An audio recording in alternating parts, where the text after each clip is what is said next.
Nouvel exercice que l'on va corriger, exercice qui est assez redouté par les candidats. On va voir comment résoudre cet exo. Bonjour, pourriez-vous m'aider à résoudre cet exercice, s'il vous plaît? Question qui m'a été posée sur mon groupe Facebook. Si vous avez également une question en mathématiques précise sur un point ou sur un exercice que vous n'arrivez pas à résoudre, n'hésitez pas à le publier sur mon groupe Facebook pour alors faire une vidéo pour vous répondre et pour aider tout le monde. Alors, dessinez en vraie grandeur sur une feuille blanche la figure que le script ci-contre permet de tracer. Faire apparaître les mesures des angles donnés par le script sur la figure. On prendra 1 cm pour 30 pas. Remarque, il n'est pas demandé ni nécessaire de réaliser ce script sur Scratch, mais tu peux le faire pour vérifier ton tracé. Et question 2, le premier et le troisième segment tracé sont-ils parallèles, justifiés? Ok, on va déjà essayer de tracer cela. Donc, aléa x0, y0. Ça permet simplement de placer le crayon sur une position bien donnée pour commencer la figure. Effacer tout, d'accord? Donc, si jamais il y avait des choses avant qui étaient tracées, on l'efface. Stylo en position d'écriture, puisqu'on va tracer. Jusque-là, c'est OK. Déjà, stylo en position d'écriture. La position d'écriture de base, je rappelle, c'est position 90 degrés. C'est-à-dire qu'on a le stylo qui est dans cette direction et dans ce sens. D'accord? On va écrire dans ce sens, dans cette direction. Premier élément. Avancer de 150 pas. Attention, nous, on sait qu'on va prendre 1 cm pour 30 pas. Donc, il faut qu'on convertisse tous les différents pas en centimètres. Ce qui veut dire que si je dois avancer de 150 pas, si je divise par 30, ça fait 3 fois 5, 15, ça fait 5 cm. Donc là, j'ai ma position de départ. J'avance de 5 cm. Alors, je ne vais pas le faire sur une feuille blanche parce que ça va un peu m'embêter. Je vais le faire sur un quadrillage. Voilà. Donc, ma position de départ est ici. J'avance de 5 cm. Moins 1 cm, c'est 1 carreau. Donc, 1, 2, 3, 4, 5. Ok, je suis ici. Attendre une seconde. Bon, d'accord. Aller à x 0, y0. Donc, c'est-à-dire qu'on repart du début. Puisque nous, on a commencé à cet endroit-là. x0, y0. C'est marqué ici. Au début, on est là. On nous demande de retourner à cette position. Donc, on retourne ici. Tourner de 143 degrés. Et attention, on donne bien le sens dans lequel on va devoir tourner. Donc, je prends un rapporteur. Non, c'est pas ici. C'est là. Et je dois tourner de 143 degrés. Donc, je suis ici. Attention, je ne mets pas le rapporteur comme ça. Je vais le mettre comme ça, le rapporteur. Voilà. Donc, ici, je suis à 0 degré. Et là, hop, je vais tourner d'une certaine quantité de degrés. Donc, je me place correctement. Je vais essayer d'être le plus précis possible. Voilà, par là. Et 143, c'est donc à peu près par là. Donc, je vais m'orienter, vous voyez, dans cet angle-là. Je tourne de 143 degrés. Et je dois avancer de 150 pas, c'est-à-dire, eh bien, de la même façon que tout à l'heure, de 5 cm. Puisque 30 pas égale à 1 cm. Donc là, cette fois-ci, j'ai besoin de la règle, ou je compas, comme vous préférez. On se place comme ça. Je passe par mon angle, et on va tracer jusqu'à 5. Voilà. Je dois attendre une seconde. Une fois que je suis ici, on me dit de tourner de 37 degrés, toujours dans le même sens, et d'avancer de 150 pas. Donc, je prends mon rapporteur, je mets mon rapporteur de cette façon, et je dois tourner de 37 degrés vers la droite. Donc, hop, je vais tourner comme ça. Je suis dans cette direction-là. Donc, si on me demande de tourner de 37 degrés vers la droite, c'est comme ça que je dois mettre mon rapporteur. Pas comme ça, par exemple. Pourquoi? Parce que là, mon 0, il est dans l'autre sens. D'accord? Mon 0, il est là-bas. Donc, si je dois tourner à droite, je fais comme ça. Mais ça voudrait dire que je pointe dans l'autre sens, que je regarde dans l'autre direction. Moi, je regarde bien dans cette direction-là.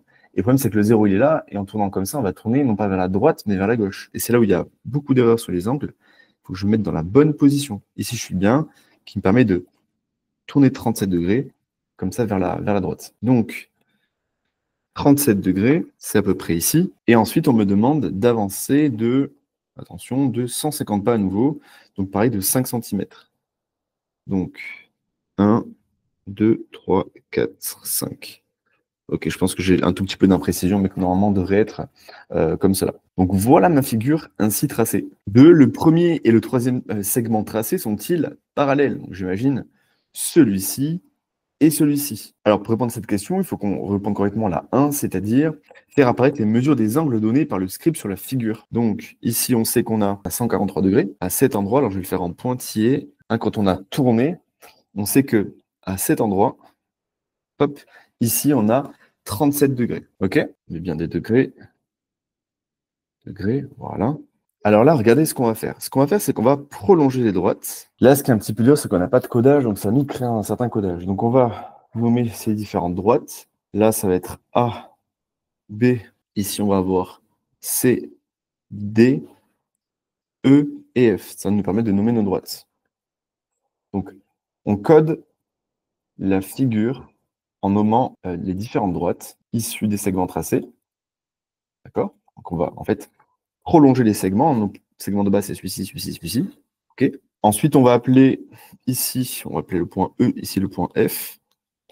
Donc, soit E, l'intersection de la droite AB et de la droite CD, et soit F, l'intersection de la droite EF et de la droite CD.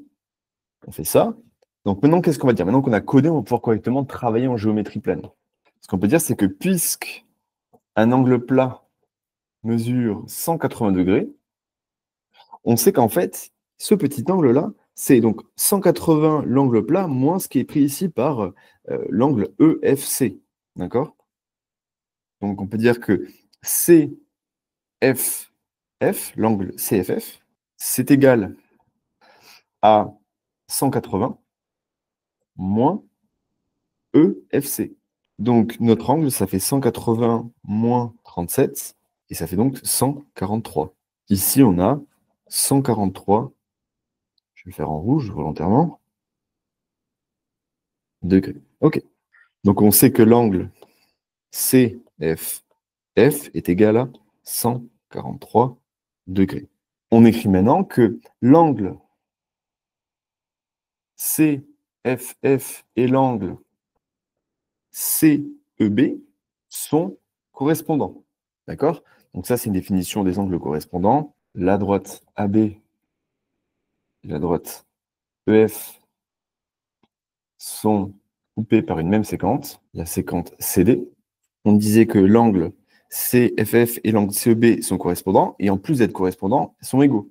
Et vous devez savoir que quand deux angles, comme ici c'est le cas, correspondants sont égaux, ça marche aussi pour les angles alternes-internes, c'est la même chose. C'est une propriété que vous devez connaître en géométrie plane qui nous permet de dire que les droites AB et les droites EF sont parallèles. Droites AB et EF sont parallèles.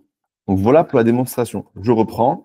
On avait nos différents segments, donc déjà il faut arriver à les tracer correctement. Ensuite, il fallait faire la prolongation en fait de ces segments pour créer des belles droites. On dit qu'on code la figure en nommant les différentes droites issues des segments tracés. Donc effectivement, on a nommé toutes nos droites pour pouvoir bien correctement travailler. Vous pouvez le faire au CRP, mais vous pouvez créer un schéma. De toute façon, là, il vous était demandé de le tracer. Vous pouvez après coder si vous manquez un petit peu de codage. Donc, vous codez correctement les choses. Comme ça, le correcteur pourra se baser sur votre codage et comprendre votre raisonnement. On dit que E, c'est le point d'intersection entre la droite AB et la droite CD. On dit que le point F est le point d'intersection entre la droite CD et la droite EF. Très bien. Donc maintenant, on a tout qui est codé correctement. On a bien mis les angles en degrés comme il nous le demandait. On sait quoi? Puisque un angle plat mesure 180 degrés, on sait que l'angle CFF est égal du coup à 180 degrés moins ce qui est pris par cet angle, donc moins 37, ce qui fait donc 143 degrés. On sait que cet angle fait 143 degrés. On est dans une situation, comme je l'ai écrit, où on a la droite AB et la droite EF qui ont tous deux une séquence, la droite CD. Donc, ce sont des angles qui sont correspondants, et en plus d'être des angles correspondants, ce sont des angles de même mesure, parce qu'on vient de trouver 143 degrés pour là l'angle F. Par conséquent, d'après les propriétés en géométrie plane, si les angles correspondants sont égaux, alors les droites sont parallèles. Donc voilà un petit peu pour cet exercice.